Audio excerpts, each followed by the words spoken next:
Financial wellness हमारे जीवन का एक बहुत ही इंपॉर्टेंट हिस्सा है। हम जब भी फाइनेंशियल वेलनेस की बात करते हैं तो हमारे जहन में आता है कहाँ निवेश करना है, कितना निवेश करना और कब निवेश करना है। इन सब के बीच में एक बहुत ही इंपॉर्टेंट मुद्दे को हम इग्नोर कर देते हैं। आज हम उसी मुद्दे के बारे में चर्चा करेंगे। हाँ दोस्तों, मैं बात कर रहा हूँ दिल और दिमाग की लड़ाई। मैं बात कर रहा हूँ इमोशंस ऑफ इन्वेस्टिंग की। क्या इमोशंस रियली हमारे इन्वेस्टमेंट डिसीजन को इन्फ्लुएंस करते हैं? और अगर करते हैं तो क्या उन पे कंट्रोल पा सकते हैं हम? और अगर हम उन पे कंट्रोल पा ले, will they make our investment decisions better? इन सभी सवालों के जवाब मिलेंगे आपको आज के इस फ्लेक्सी स्ट्रॉन्ग टॉक्स के एपिसोड पे। Our very special guest for the evening is mister Krishna Sharma. Mr. Sharma is a graduate in economic honors and postgraduate in management accounting. He is the national lead training at HDFC AMC. He has over 26 years of experience in the financial services field.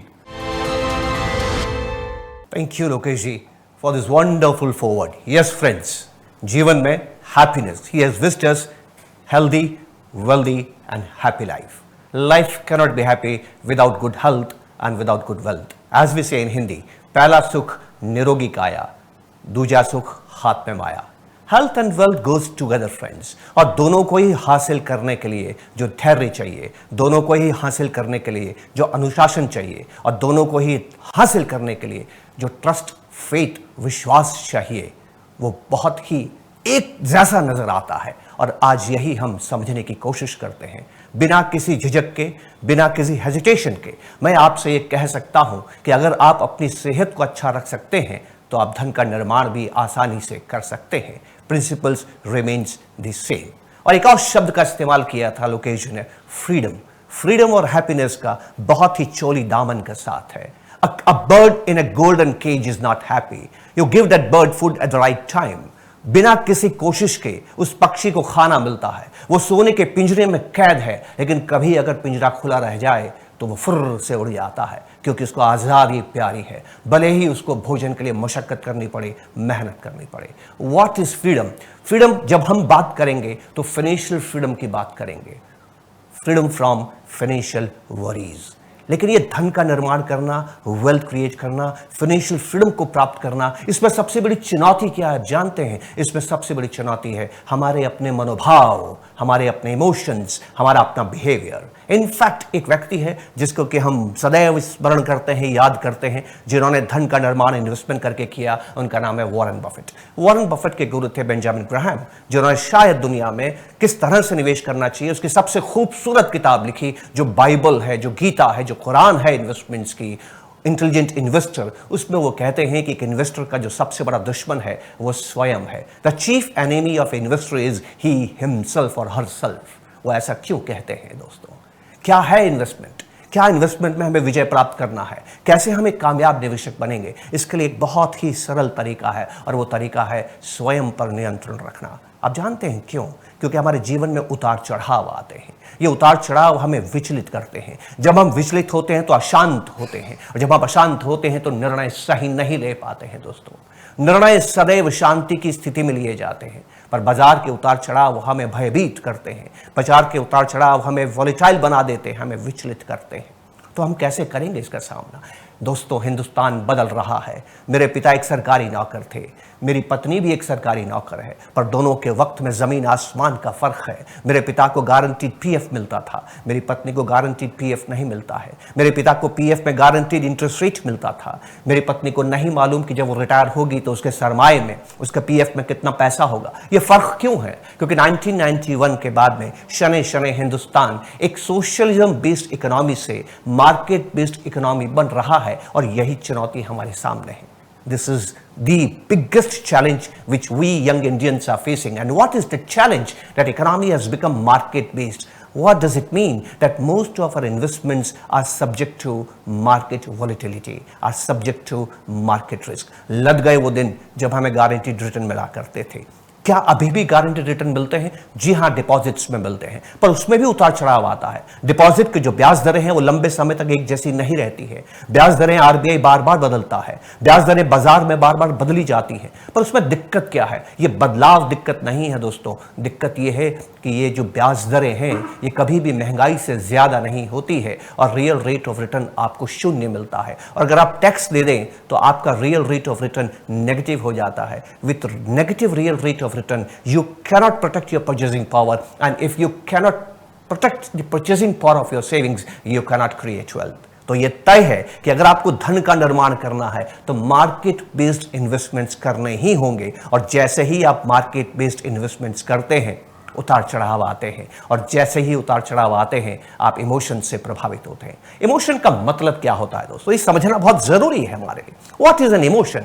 Emotion is nothing but a mental status towards feeling, the kind of feelings a brain has, the kind of feelings your mind has for a given changes in circumstances. वातावरण में हुए बदलावों से आपके शरीर में जो neurophysiological chemical बदलाव होते हैं वो आपके मूड को प्रभावित करते हैं, और ये मूड आपके जहन में चिंता को लेके आता है, आपके जहन में क्रोध को लेके आता है, आपके जहन में उदासी को लेके आता है, आपके जहन में भय को लेके आता है, आपके जहन में लालच को लेके आता है। और जब आप इन इमोशन से प्रभावित होते हैं तो अपने पहले के लिए गए निर्णयों को बदलने की कोशिश करते हैं, और जब आप अपने निर्णय में बदलाव लेके आते हैं तो अनुशासन बाधित होता है, और जब अनुशासन बाधित होता है तो आपके निवेश की यात्रा बाधित होती है, और जब निवेश की यात्रा बाधित होती है तो you don't complete your course, you don't stay full course, आप यात्रा पूरी नहीं करते हैं, और जब आप यात्रा पूरी नहीं करते हैं तो धन का निर्माण नहीं होता है। Each one of you know this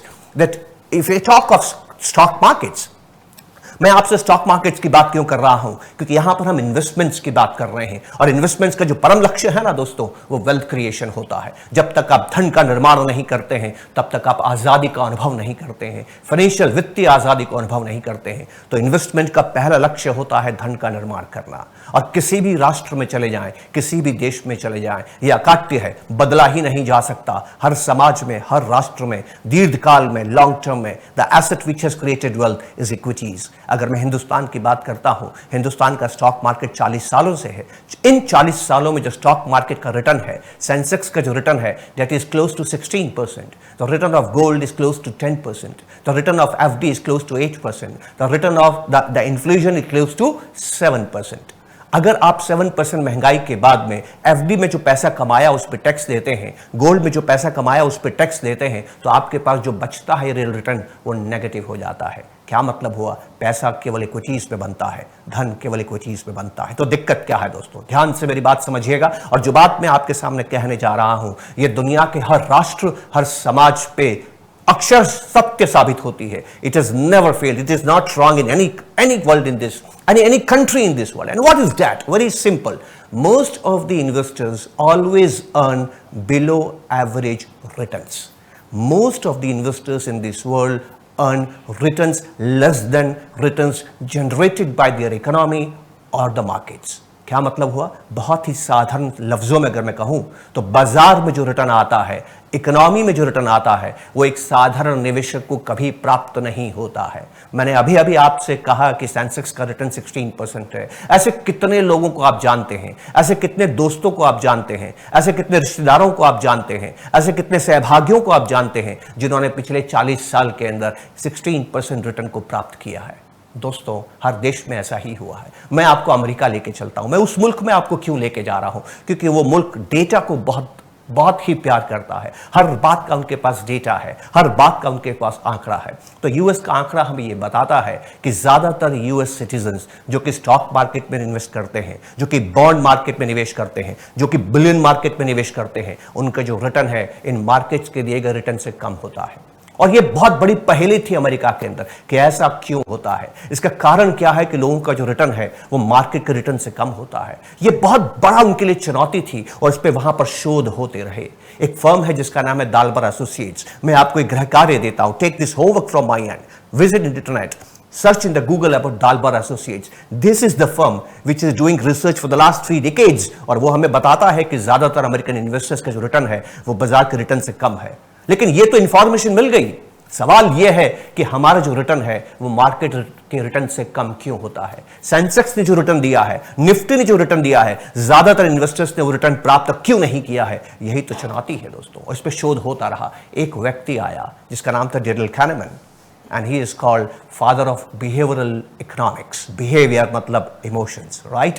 उन्होंने इसका जवाब दिया, खूबसूरत जवाब दिया। उन्होंने जवाब ये दिया कि इंसान जब फैसले लेता है वो इस बात के लिए से फैसले नहीं लेता है कि उसका ज्ञान कितना है, वो इस बात से फैसले नहीं लेता है कि उसको तर्क का अनुसरण कर रहा है, वो इस बात से फैसले नहीं लेता है कि उसका अनुभव क्या है, वो इस बात से फैसले लेता है कि उसको कैसा लग रहा है, वो फील कैसा कर रहा है। मतलब क्या है, आपके निर्णय में रैशनैलिटी काम नहीं करती है, आपके निर्णय में इमोशंस काम करते हैं। क्या मतलब होता है, मैं जानता हूं कि मुझे अच्छा स्वास्थ्य चाहिए, I want to achieve good health, और मैं ये भी जानता हूं कि गुड हेल्थ तब मिलती है जब मैं रोजाना वर्जिश करूं, रोजाना एक्सरसाइज करूं। And we know that the most suitable and best exercise to achieve good health is regular morning walk.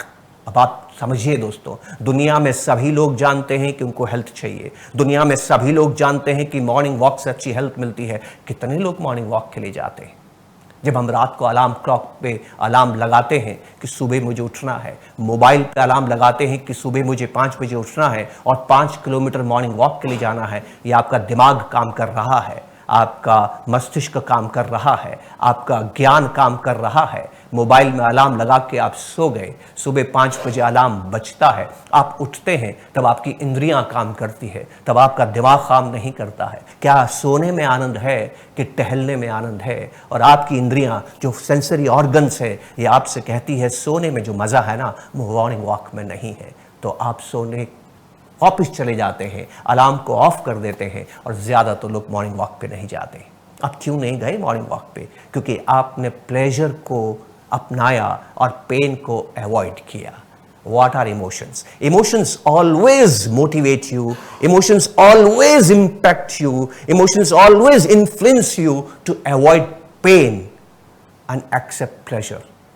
मेरा छोटा बेटा जो 8वीं कक्षा में पढ़ता है, आजकल स्कूल नहीं जाता है, मोबाइल से पढ़ता है, पर वह मोबाइल उसके हाथ में होता है तो उसको सोशल मीडिया पे जाने की इच्छा करती है, फिल्में देखने की इच्छा करती है, गाने सुनने की इच्छा करती है, लेकिन उस मोबाइल से ज्ञान प्राप्त करने की इच्छा नहीं करती है। क्योंकि अगर वो फिल्में देखता है, सोशल मीडिया पे जाता है, यूट्यूब देखता है, प्रोग्राम्स देखता है, तो तुरंत आनंद का अनुभव होता है, और पढ़ाई करेगा तो 6 महीने बाद अच्छे नंबर आएंगे, 6 महीने बाद आनंद का अनुभव होगा। चुनौती को समझिए दोस्तों। और इसी बच्चे के साथ जब ये 5 साल का था तो मैंने एक शोध किया था। ये क्यों किया था मैं आपको बताऊंगा, पर शोध क्या किया था, एक्सपेरिमेंट क्या किया था, ध्यान से मेरी बात सुनिएगा दोस्तों। जब ये 5 वर्ष की अवस्था का था तो मैंने उसे पूछा, बेटा चॉकलेट्स कैसी लगती हैं? ये कहता है, पापा चॉकलेट्स बहुत अच्छी लगती हैं। तो जैसे ही उसने कहा पापा चॉकलेट्स बहुत अच्छी लगती है, तो मैंने उससे कहा, बेटा आप तेरे को मैं ऑप्शन देता हूं, और ऑप्शन ये है कि इस पोटली में 2 चॉकलेट्स हैं, इस पोटली में 3 चॉकलेट्स हैं, तू कौन सी लेगा? तो वो कहता है, पापा अभी अभी मैंने आपसे कहा कि मुझे चॉकलेट्स अच्छी लगती हैं, तो जाहिर है कि जिस पोटली में जिस बंडल में ज़्यादा चॉकलेट्स है, I will opt that. Immediately I give him the option, take this bundle of 2 chocolates today and 3 bundle of chocolates tomorrow. ये 2 चॉकलेट्स तुझे आज मिलेंगी और 3 चॉकलेट्स तुम्हें कल मिलेंगी, कौन सी लेगा? वो तुरंत बोलता है, पापा आज 2 ही चॉकलेट्स लूंगा।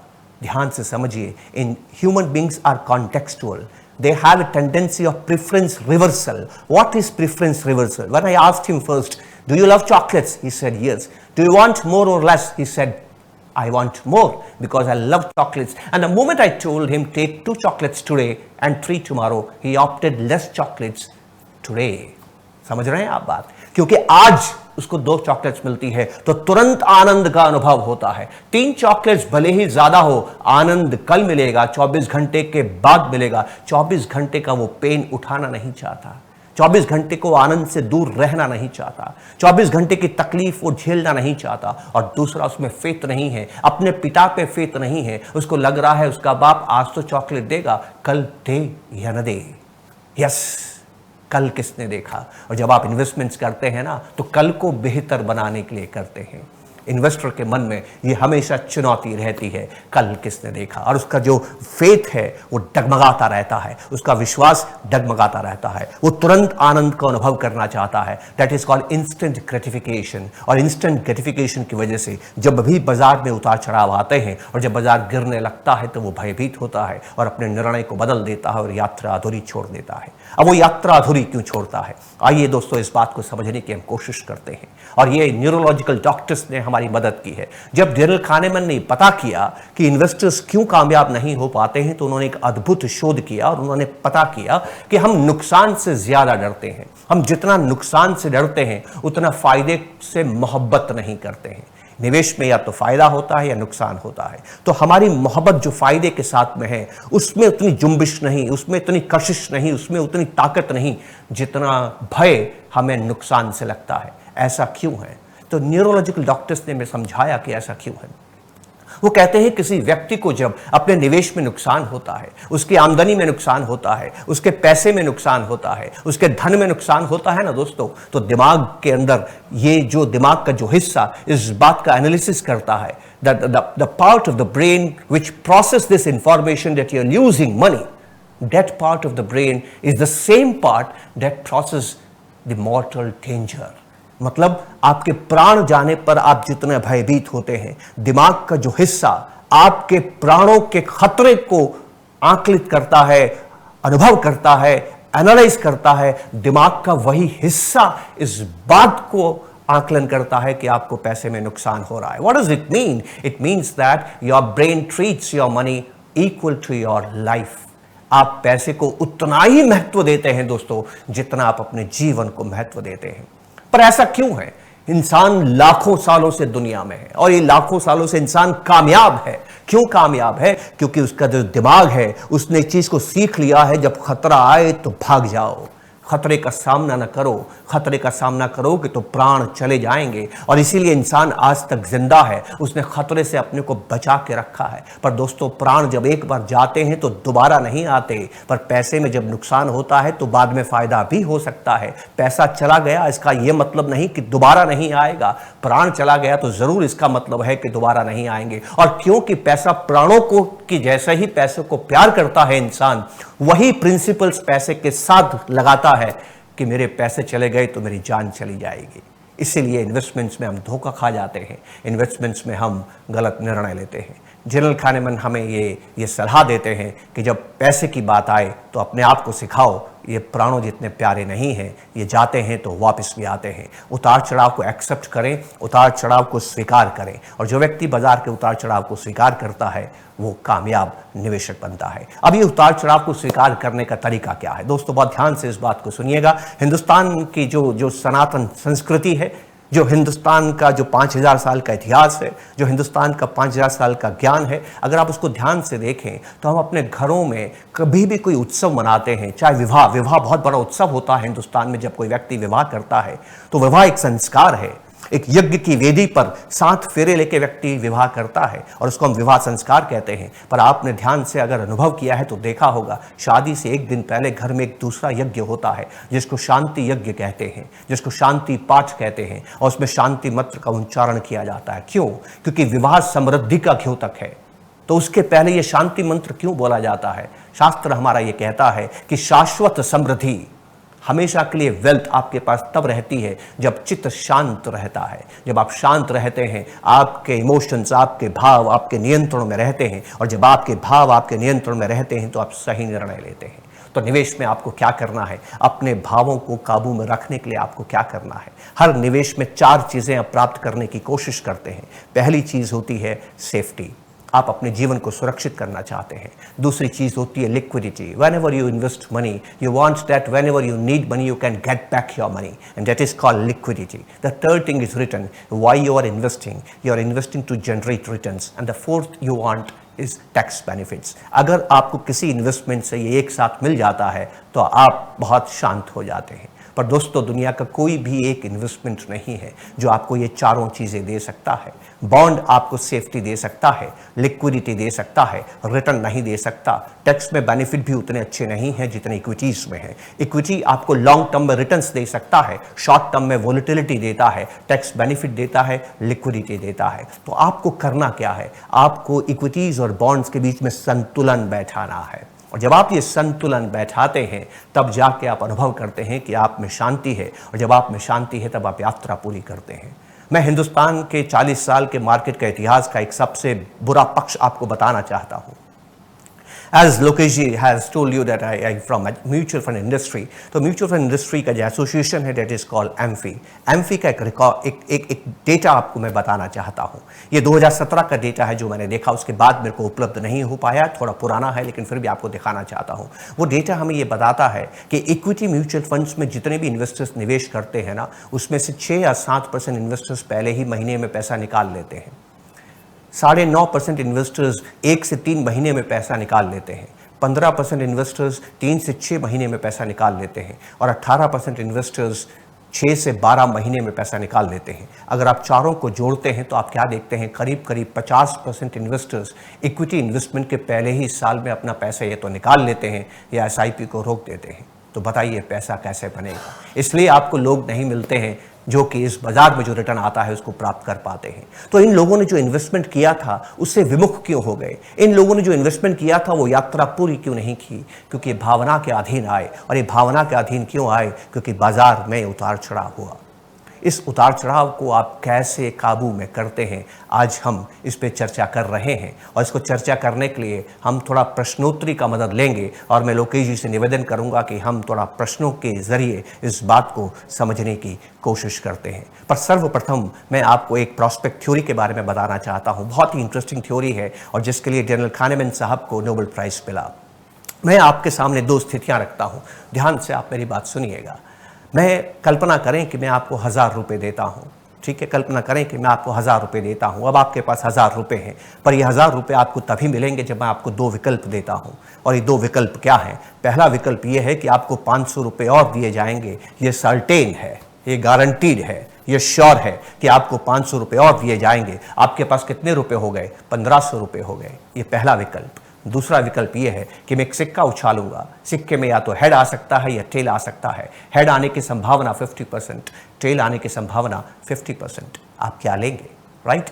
पहला ऑप्शन गारंटीड 500, दूसरा option I will toss a coin, if it is head I will give you 1000 rupees instead of additional 500 rupees. If it is tail, you get nothing, you carry only 1000 rupees. अब ये सवाल मैंने अपने meetings में जब भी किया, मेरे सामने ज़्यादातर लाइव ऑडियंसेस होती हैं, जब भी मैंने ये सवाल पूछा 90% लोग ऑप्शन ए लेते हैं, guaranteed 500, so that they can take 1500 rupees. और केवल 10% लोग दूसरा ऑप्शन लेते हैं और मुझसे ये कहते हैं कि आप सिक्का उछालिए, हेड आएगा तो आप 1000 रुपये दीजिए 500 की जगह, और टेल आता है तो कुछ नहीं दीजिए। जब मैं उनसे पूछता हूं कि आप में से केवल 10% लोग क्यों ये ऑप्शन ले रहे हैं जिसमें आपको ज़्यादा पैसा मिल सकता है, तो वो कहते हैं कि पैसा कम भी तो मिल सकता है, ज़रूरी नहीं कि ज़्यादा मिले। और जब हमें 1500 रुपये, 1000 और 500 गारंटीड मिल रहे हैं तो फिर हमें रिस्क लेने की ज़रूरत क्या है? तो देखा आपने दोस्तों, लोगों ने रिस्क नहीं लिया, वो रिस्क लेना नहीं चाहते हैं। लेकिन कहानी अधूरी है दोस्तों, कहानी ख़त्म नहीं हुई है। ये प्रॉस्पेक्ट थ्योरी है, होमवर्क देता हूँ, ज़रूर पढ़िएगा इंटरनेट के बारे में। ये क्रांति लेके आई है ये थ्योरी। इस थ्योरी पे इसके जो जन्मदाता हैं डैनियल kahneman को 2002 में नोबेल प्राइज मिला था, और उन्होंने साबित किया इस बात को कि इन्वेस्टर्स की जो रिटर्न है वो बाजार के रिटर्न से कम क्यों होते हैं। इसलिए आपको तवज्जो देना बहुत ज़रूरी है, आपको इसको समझना बहुत ज़रूरी है। ये पूरी कब होती है? दूसरा सिनेरियो आपको बताता हूँ। मैं आपको 1000 रुपये देता हूँ, लेकिन 1000 रुपये के साथ आपके सामने 2 शर्तें भी रखता हूँ। पहली शर्त यह है कि आपको 500 रुपये का नुकसान होगा ही होगा, आप बच नहीं सकते। This is sure, certain and guaranteed. आपको नुकसान होगा ही होगा अगर आप ऑप्शन ए लेते हैं। मतलब क्या हुआ? मैंने आपको 1000 रुपये दे दिए, अब आपको 500 रुपये का नुकसान होगा, आप केवल 500 रुपये घर लेके जाएंगे। ऑप्शन बी, मैं एक सिक्का उछालूंगा, और सिक्का उछालने पर अगर हेड आया तो आपको कोई नुकसान नहीं होगा, आप पूरे 1000 रुपये घर ले जा सकते हैं। लेकिन ऑप्शन सिक्का जब मैं उछालूंगा तो ज़रूरी नहीं कि हेड आए, हेड के साथ साथ टेल भी आ सकता है। टेल आ गया तो आपका नुकसान 500 रुपये से बढ़ के 1000 रुपये हो जाएगा। जब मैं ये दूसरा सिनेरियो उनके पास में रखता हूं तो 80% लोग ऑप्शन बी को चुनते हैं और मुझसे निवेदन करते हैं, आप सिक्का उछालिए, हम अगर हेड आ गया तो नुकसान से बच जाएंगे। और केवल 20% लोग गारंटीड लॉस की तरफ जाते हैं। दोस्तों, हमें सर्टेनिटी अच्छी नहीं लगती है, हमें प्रॉफिट और लॉस अच्छा लगता है। अगर मैं आपसे कहूं कि आपने पहले वाले सिनेरियो में 500 रुपया क्यों चुना, तो आप जवाब देते हैं ये सर्टेन है। गलत जवाब देते हैं, ये सही नहीं है दोस्तों। सर्टेन तो लॉस भी सर्टेन था, पर अगर लॉस सर्टेन होता है तो हम नहीं उठाते हैं, प्रॉफिट सर्टेन होता है तो हम उठाते हैं। लॉस के सिनेरियो में आप रिस्क लेते हैं, प्रॉफिट के सिनेरियो में आप रिस्क नहीं लेते हैं। प्रॉस्पेक्ट थ्योरी, कितनी खूबसूरत बात उन्होंने कही। और इसीलिए जनरल kahneman ये दावा करते हैं कि ज़्यादातर लोग मार्केट बेस्ड रिटर्न से पैसा नहीं कमा सकते हैं क्योंकि वो अपने भावनाओं पर नियंत्रण नहीं रखते हैं। समय की पाबंदी रहती है दोस्तों, लेकिन मैं इशारा भर आपको कर सकता हूं कि आपके इमोशंस क्यों आपको प्रभावित करते हैं। अब सवाल उठता है कि आपके इमोशंस आपको प्रभावित क्यों करते हैं। दोस्तों, इसका कारण ये है, एक साइकोलॉजिस्ट है जिनका नाम है डेन एरियली, और बहुत खूबसूरत बात करते हैं, मैं उसका सदा वंदन करता हूं इस बात के लिए। वो ये कहते हैं, honestly speaking humans are dishonest. ईमानदारी की बात यह है, हम इंसान बेईमान होते हैं, पर इंसान समझदार भी होता है। अगर आप दूसरे से बेईमानी करेंगे तो रिश्ते बिगड़ जाएंगे, इसलिए हम दूसरों से बेईमानी नहीं करते हैं, पर दिन रात बेईमानी तो करनी है। हम खुद से बेईमानी करते हैं, हम खुद को धोखा देते हैं और कभी ये तय नहीं कर पाते हैं कि हमें चाहिए क्या। और जो हमारे प्रेफरेंस हैं वो कॉन्टेक्चुअल हो जाते हैं, हम किसी प्रिंसिपल का अनुभव नहीं करते हैं। और जब प्रिंसिपल का फॉलो नहीं करते हैं, प्रिंसिपल का अनुसरण नहीं करते हैं, तो रोज़ाना मॉर्निंग वॉक के लिए नहीं जाते हैं। जब आप रोज़ाना मॉर्निंग वॉक के लिए नहीं जाएंगे तो अच्छी हेल्थ कैसे प्राप्त करेंगे। निवेश में भावनाओं पे काबू करने का एक ही तरीका है, इस मुल्क के विकास पे विश्वास करें, हिंदुस्तान के विकास पे विश्वास करें। आज दुनिया में हिंदुस्तान सबसे तेज गति से बढ़ने वाला राष्ट्र है। IMF की साइट पे जाके आप ये देख सकते हैं। मैं आपसे नहीं कह रहा, इंटरनेशनल मॉनेटरी फंड आपसे ये बात कहता है। अगले 5-10 वर्ष हिंदुस्तान के बहुत खूबसूरत हैं। अगर आपके पास में ये विश्वास है तो धैर्य धारण करें। बाजार में कैसे ही उतार चढ़ाव आए, वो बाजार का व्यवहार है, उस व्यवहार का स्वीकार करें और धैर्य धारण करने के बाद हर महीने डिसिप्लिन के साथ, अनुशासन के साथ निवेश करें, जिसको आजकल SIP कहा जाता है। आप अपनी भावनाओं पर नियंत्रण पा पाएंगे और आप धन का निर्माण भी कर पाएंगे। अब ये किस तरह से हमारी भावनाएं हमारे निवेश को प्रभावित करती हैं, एक प्रश्नोत्तरी के जरिए with the help of questions and answers we shall try to understand. Thank you very much. जय हिंद। शर्मा जी, बहुत बहुत शुक्रिया। आपने कम समय में इतनी प्रभावित बातें की कि कैसे इमोशंस जो है एक बहुत बड़ा रोल प्ले करते हैं। एंड आपने लास्ट में एक बहुत अच्छा एग्जांपल भी दिया कि कैसे इसको हम लोग जो है, कैसे ह्यूमन माइंड जो है इन्वेस्टमेंट माने डिसीजन चेंज करते हैं बेस्ड ऑन रिटर्न और लॉस और प्रोबेबिलिटी ऑफ रिटर्न। सो क्या आप हमारे दर्शकों को बताना चाहेंगे कि बहुत छोटी उम्र से भी इट्स ओके अगर आप अपने बच्चों को अवगत कराएं इन सब चीज़ों के बारे में, क्योंकि हम हमेशा कहते नहीं अभी तू बहुत छोटा है, बहुत छोटी है, पूरी उम्र पड़ी है। तो लगता है आपको कि अगर एक अर्ली एज से अगर ये एजुकेशन शुरू है तो कहीं ना कहीं जैसे जैसे वो बच्चा बड़ा होता है, उसकी समझ, उसकी सोच बहुत मतलब उत्तम हो जाएगी। मुझे नहीं मालूम कि हम बड़े लोग ये क्यों सोचते हैं कि हम ज़्यादा समझदार हैं। अगर आप देखें, आपका 2 साल का बच्चा, 3 साल का बच्चा, 4 साल का बच्चा, आप दुनिया की कोई भाषा सिखाइए तुरंत सीख सकता है। वो 5-6 भाषाएं एक साथ सीख सकता है। अभी मैं 2 दिन पहले ही राजकोट में था, तो वहाँ जो मेरे कलीग हैं वो केरला से हैं, वो आके गुजरात में बस गए हैं।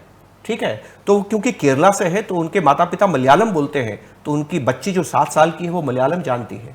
इन्होंने शादी की है वो कोंकणी महिला से की है, तो वो कोंकणी जब अपने नाना नहीं किए जाते हैं तो वो कोंकणी बोलना जानते हैं। स्कूल से उन्होंने अंग्रेजी सीखी है, स्कूल में गुजराती विषय है कि गुजरात में रह रहे हैं तो बच्चों ने गुजराती भी सीख ली है। और क्योंकि ये व्यक्ति मलयाली है और पत्नी कोंकणी है, तो जब ये आपस में बात करते हैं तो हिंदी में बोलते हैं। तो वो 7 साल की बच्ची हिंदी में बात करती है, मलयालम में बात करती है, अंग्रेजी में बात करती है, कोंकणी में बात करती है और गुजराती में बात करती है। वही बच्ची अगर 15 साल की हो जाएगी, आप सिखा पाएंगे? नहीं सिखा पाएंगे। बचपन में तो बच्चे तुरंत सीखते हैं। अब जब भी हम निवेश की बात करते हैं, इन्वेस्टमेंट्स की बात करते हैं, हमेशा कहीं ना कहीं सेफ्टी बहुत दिमाग में आती है। क्या एक सेफ्टी रियली होती है या एक इल्यूजन है ये? यह आपने बहुत सही शब्द का इस्तेमाल किया लोकेश जी, इल्यूजन है। मैं आपको एक थोड़ा वक्त लूँगा इस जवाब के लिए, क्योंकि ये बहुत ही ज़रूरी प्रश्न है। मुझे एक बहुत महान व्यक्ति याद आ रहा है, हेलन केलर।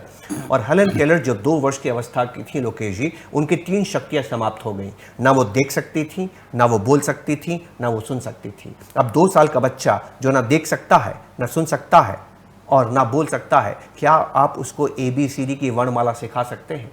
आप बोलेंगे बेटा बोलो ए, वो बोल नहीं सकता। आप बोलेंगे बेटा ए, वो सुन भी नहीं सकता। आप दिखाएंगे ये ए, वो देख भी नहीं सकता। और उस हेलन केलर को एक गुरु मिलता है और वो अध्ययन करती है, और ऐसा अध्ययन करती है लोकेश जी कि आज तक के मानव इतिहास में 100 सबसे बलशाली जो प्रभावशाली बुद्धिजीवी हुए, इंटेलेक्चुअल्स हुए हैं, she is among one, right? And what she says that seeking security and safety in this life is illusionary. The word security and safety is not there in the nature, right? ये प्रकृति जो ईश्वर ने बनाई है ना, ईश्वर के शब्दकोश में सिक्योरिटी और सेफ्टी नाम का शब्द नहीं है।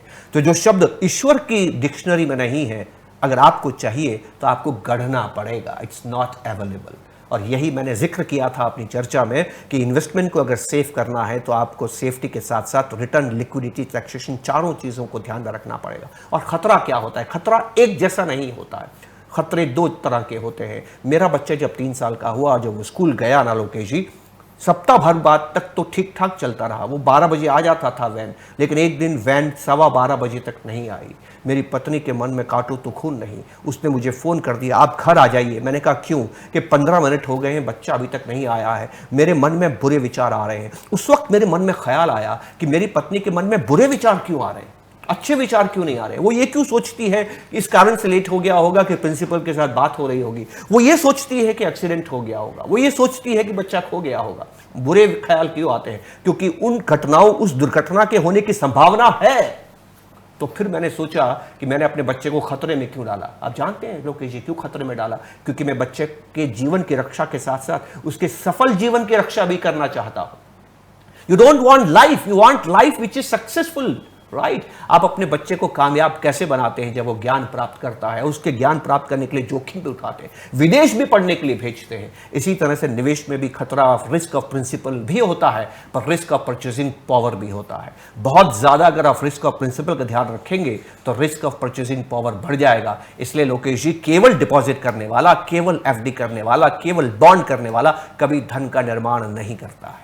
कोई ऐसा गुरु मंत्र जो 1-2 चीज़ें अगर आप इम्प्लीमेंट करें तो शायद आप कहीं ना कहीं थोड़ा संतुलन ढूंढ पाएं, थोड़ा लॉजिक ढूंढ पाएं। ये जो खेल मैं आपके साथ खेल रहा हूँ ना, ये खेल खेला था एक व्यक्ति ने जिनका नाम है पॉल ए सैमुएल्सन, जो कि बहुत महान इकोनॉमिस्ट थे और 1967 में उनको नोबेल प्राइज़ मिला था इकोनॉमिक्स का। वो अपने कॉलेज में जब पढ़ा रहे थे तो वो रिस्क और रिवार्ड के बीच में अंतर अपने स्टूडेंट्स को सिखाना चाहते थे।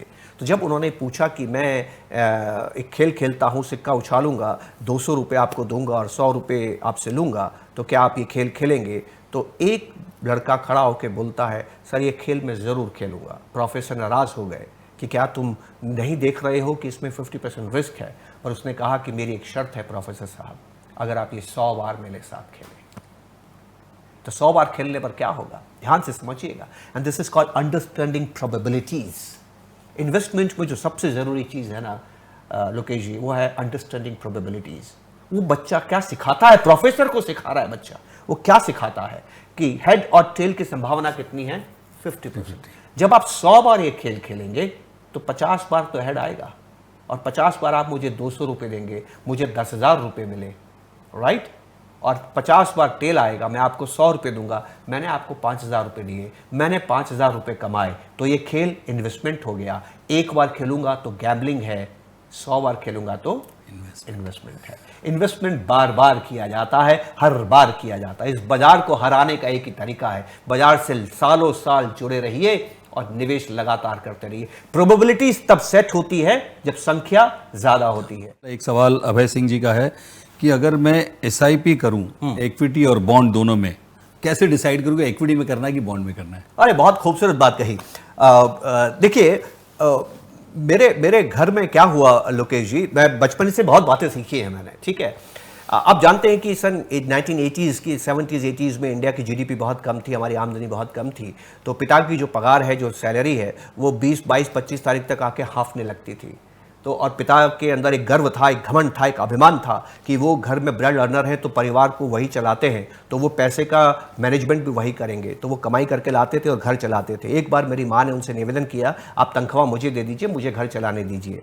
पिता ने उनकी बात मान ली और पिता ने माँ को पैसा दे दिया। अब हमने उस महीने क्या देखा कि 30 तारीख आ गई है और अब भी माँ के पास पैसे बचे हुए हैं। भले ही मेरी माँ पैसा कमा के नहीं लाती थी, पर पैसे को बचाना जानती थी। और जब मेरे पिता जो पैसा कमा रहे थे, वो घर में इक्विटी है, और जो पैसा बचा रही थी माँ, वो बॉन्ड है। जब इस इक्विटी को बॉन्ड का सहारा मिला तो घर का बजट ठीक हो गया। ये इक्विटी और बॉन्ड ना साथ साथ चलने चाहिए। एक पैसा कमा के देता है तो एक पैसा बचाता रहता है। आपके पास अगर 100 रुपये हैं तो आप क्या करें, 50 रुपये इक्विटी में निवेश कर दें, 50 रुपये बॉन्ड में SIP कर दें। अब बॉन्ड की जो SIP है वो आपको 5-6% से रिटर्न देती रहेगी, लेकिन इक्विटी जो है वो आपको लॉन्ग टर्म में 12 से 15% का रिटर्न देगा। लॉन्ग टर्म में 12 से 15% का रिटर्न का मतलब क्या है, एक साल ऐसा आएगा जब वो आपको 30% रिटर्न देगा, तो एक साल ऐसा आएगा जब आपको -10% रिटर्न देगा। तो जब वो 30% रिटर्न देगा तो आपको तो 15 ही कमाना है। 15% मुनाफा निकाल के बॉन्ड में डाल दीजिए, और जिस साल वो 10% का नुकसान करता है, बॉन्ड से पैसा निकाल के इक्विटी में डाल दीजिए। आप कमज़ोर इक्विटी में ज़्यादा निवेश करेंगे, मजबूत इक्विटी में पैसा निकालेंगे, तो जब बॉन्ड और इक्विटी का साथ होता है तो पैसा निश्चित बनता है। एक और सवाल है कि अगर पीपीएफ में इन्वेस्ट करना है तो क्या लगता है आपको, करना चाहिए, नहीं करना चाहिए? PPF जो देखिए, मैंने आपसे अभी आपसे अर्ज़ किया कि बहुत कम ऐसे रिटर्न्स बचे हैं, हिंदुस्तान में निवेश बचे हैं जो मार्केट बेस्ड नहीं है। हालांकि PPF का भी जो ब्याज है वो हमें नहीं मालूम कितना ब्याज आगे जाके रहेगा, वहाँ पर ब्याज भी हर 3 महीने में संशोधित होता रहता है, पर जो भी ब्याज आपको कहा जाता है वो आपको ब्याज मिलता है। तो PPF क्यों मुझे थोड़ा ठीक लगता है, क्योंकि इसमें आपको टैक्स बेनिफिट 2 रूप में मिलता है। पहला, निवेश करने के समय भी टैक्स बेनिफिट मिलता है, और जब आप पैसा निकालते हैं तब भी आपको टैक्स बेनिफिट मिलता है। ये 2 फायदों की वजह से जो आपका पोस्ट टैक्स रिटर्न है वो फिर भी अच्छा हो जाता है। तो जब आप डेट कैटेगरी के अंदर आते हैं तो ये एक वो निवेश है जिसको आप कर सकते हैं। अगला सवाल है संदीप बजाज जी से, थोड़ा लंबा सवाल। ये कहते हैं कि मैंने एक स्टॉक खरीदा और मान लीजिए कि 10% वो स्टॉक कुछ दिनों में ऊपर चला गया, मुझे बड़ी खुशी होती है, आई एम वेरी हैप्पी। फिर मार्केट नीचे आता है, क्रैश हो जाता है, और मैं फिर से अपने परचेज प्राइस पे आ जाता हूँ या उससे नीचे आ जाता हूँ, और मुझे बड़ा गुस्सा आता है कि मैंने प्रॉफिट क्यों नहीं बुक किया, और मैं स्टॉक को पकड़ के रखा और फिर वो 10% ऊपर जाता है। इस बार मैं उस स्टॉक को बेच देता हूँ ये सोच के कि ये फिर नीचे जाएगा, और मेरे बेचने के बाद मैं देखता हूँ कि वो स्टॉक 20 से 30% ऊपर चले गया और मैंने एक अपॉर्चुनिटी मिस कर दी। ना ऐसे सिचुएशन में कैसे आदमी जो है अपने जो मेंटल बात है, हमारी जो इमोशंस की बात है, कैसे इसको डील करें हम? ये ऐसा सवाल है लोकेश जी जिस पे 1 घंटा बात करने की ज़रूरत है, क्योंकि ये हमारे बिहेवियर का ज़बरदस्त प्रतिबिंब है, रिफ्लेक्शन है। इनफैक्ट मैं आपको चुनौती के साथ एक बात कहता हूँ, चौराहे पे खड़े होकर अगर आप एक लिस्ट बनाएं, जो भी व्यक्ति गुजरे उससे पूछो आपने कभी स्टॉक खरीदे हैं, तो आपके स्टॉक खरीदने के बाद क्या हुआ, 98% आपसे कहेंगे कि मेरे स्टॉक खरीदने के बाद बाजार गिर गया, या मेरे बेचने के बाद उसका भाव चढ़ गया। सबके साथ यही होता है। क्यों ऐसा होता है? क्योंकि हम गलत तरीके से निवेश में टाइमिंग करते हैं। निवेश में आपको टाइमिंग करने की ज़रूरत नहीं है। अब इन्होंने गलती क्या की बजाज साहब ने, इन्होंने सिर्फ एक चीज़ देखी, शेयर का भाव क्या है। इन्होंने वक्त नहीं बताया। मान लीजिए वक्त 6 महीने का है या 8 महीने का है, इस 8 महीने में उनको क्या देखना चाहिए था? इस 8 महीने में इनको ये देखना चाहिए था कि जो शेयर इनके पास में है उस कंपनी की सेल कितनी बढ़ी, उस कंपनी का मुनाफा कितना बढ़ा। अगर इस 8 महीने में कंपनी का सेल और मुनाफा नहीं बढ़ रहा है और आगे बढ़ने की उम्मीद भी नहीं है और स्टॉक की प्राइस बढ़ती है, आप उससे बाहर आ सकते हैं। लेकिन अगर ये बढ़ रहा है तो आपको स्टॉक नहीं बेचना है, क्योंकि शेयर के भाव इसलिए बढ़ रहे हैं क्योंकि कंपनी की परफॉर्मेंस बेहतर आ रही है। बिल्कुल राइट। ये बहुत ज़रूरी है, जो चीज़ देखनी चाहिए हम नहीं देखते हैं, क्योंकि टीवी भी नहीं दिखाता है लोकेश जी। राइट। टीवी जो खबरें देता है वो ट्रेडर को देता है, क्योंकि बाजार में 90% लोग ट्रेडर हैं। खबर ट्रेडर के लिए है, सुनता इन्वेस्टर है। दिक्कत ये है। अगला सवाल है रुचिका बजाज जी से। लग रहा है आज बहुत सारे बजाज हैं इस वेबिनार में। तो इनका ये सवाल है कि we are unable to hold on to our profitable investments but we hold on to our loss making stocks expecting them to bounce back and ultimately they are probably nowhere और it impacts our portfolio. तो ये जो tendency है, जिसका आपने बहुत अच्छा उदाहरण दिया एक मेरे से सवाल करके कि आप परफॉर्मर को तो रखते हैं लेकिन उल्टा करते हैं हम इन्वेस्टमेंट्स, तो इस टेंडेंसी को कैसे आदमी इसको संभालें? इसको हम बोलते हैं मेंटल अकाउंटिंग। ये बहुत लंबा जवाब हो जाएगा। आप ध्यान से इस बात को समझिएगा लोकेश जी, आपके ज़रिए मैं अपने दर्शकों को कहना चाहता हूँ। मैंने आपसे कहा, जिक्र किया कि मेरी शादी 98 में हुई थी। 98 में सैलरी भी बहुत छोटी हुआ करती थी। सन 2000 आते आते 2 साल के बाद मुझे एक बड़े फंक्शन में जाना था और मुझे लगा इस फंक्शन में मुझे टेलर मेड सूट में नहीं जाना चाहिए, ब्रांडेड सूट में जाना चाहिए। ऐसा पता नहीं क्यों मन में ख्याल आया, तो मैं ब्रांडेड सूट खरीदने के लिए गया और जब कीमत सुनी तो उसकी कीमत बहुत ज़्यादा थी। 11,000 रुपये के आसपास में से वो पैसा मांगा गया, जबकि जो दर्जी है वो मुझे अच्छे कपड़े में 3-4 हज़ार रुपये में कपड़े समेत सिल के दे रहा था। मैंने ब्रांडेड सूट नहीं खरीदा, मुझे वैल्यू ऑफ मनी नहीं लगा। इंटरेस्टिंग बात सुनिएगा, 2 दिन के बाद ही मेरी मदर इन लॉ हमसे मिलने के लिए आई। वो हमारे साथ 2-4 दिन रहीं और जब जाने लगी तो मुझसे कहा कि आप मुझे रेलवे स्टेशन ड्रॉप कर दीजिए। जब मैं उनको ड्रॉप करने गया तो उन्होंने मुझे एक लिफाफा दिया कि आपके फादर इन लॉ ने आपके लिए भेजा है। घर आके लिफाफा खोला तो उसमें 10,000 रुपये थे। आप जानते हैं क्या वो लोकेश जी, अगले दिन जब मैं ऑफिस से आ रहा था तो मैंने सूट खरीद लिया। क्यों? या मेरा भी वही सवाल है, क्यों? Source of money. इंसान पैसे और पैसे में भेद करता है। मैंने पगार के पैसे से सूट नहीं खरीदा, मेहनत का पैसा है। गिफ्ट के पैसे से खरीद लिया, आसान पैसा है। तो जब आप 2 शेयर्स 10-10 रुपए के खरीदते हैं ना, तो वो 10 रुपये आप अपनी सैलरी की इनकम से खरीदते, कड़ी मेहनत से जो पैसा लेके आए, और उस कड़ी मेहनत का 5 रुपया बाजार ले गया। और ये जो बाजार से 5 रुपये आ रहे हैं, ये तो आसान पैसा लगता है आपको कि ये पैसा आसान है। तो आसान पैसे से मोहब्बत कम होती है, उसको आप बेच देते हैं और इसमें आप प्रण करते हैं जब तक मेरा 5 नहीं आएगा तब तक नहीं बेचूंगा। तो आप कंपनी के परफॉर्मेंस नहीं देख रहे हैं, आप अपनी सोर्स ऑफ मनी को देख रहे हैं। इसको मेंटल अकाउंटिंग बोलते हैं। ये एक दूसरा विषय है जिसमें मैं आपसे 2 घंटे बात कर सकता हूं। ये विषय बहुत वृहद है लोकेश जी। हर चीज के पीछे एक बहुत बड़ा साइकोलॉजिकल बिहेवियरल एस्पेक्ट है और हर एस्पेक्ट को समझने के लिए जब आप उसके कोर में जाएंगे ना, तो आप देखेंगे हम दिमाग से सोचते ही नहीं हैं, हम केवल दिल से सोचते हैं। Thank you so much. बस यही ध्यान रखें कि जब भी आप इन्वेस्टमेंट कर रहे हैं, इट इज़ राइट और डू यू लाइक, अच्छा लग रहा है या सही है। अच्छे के लिए मत भागिए। Thank you so much sir, बहुत मजा आया। नमस्कार, जय हिंद।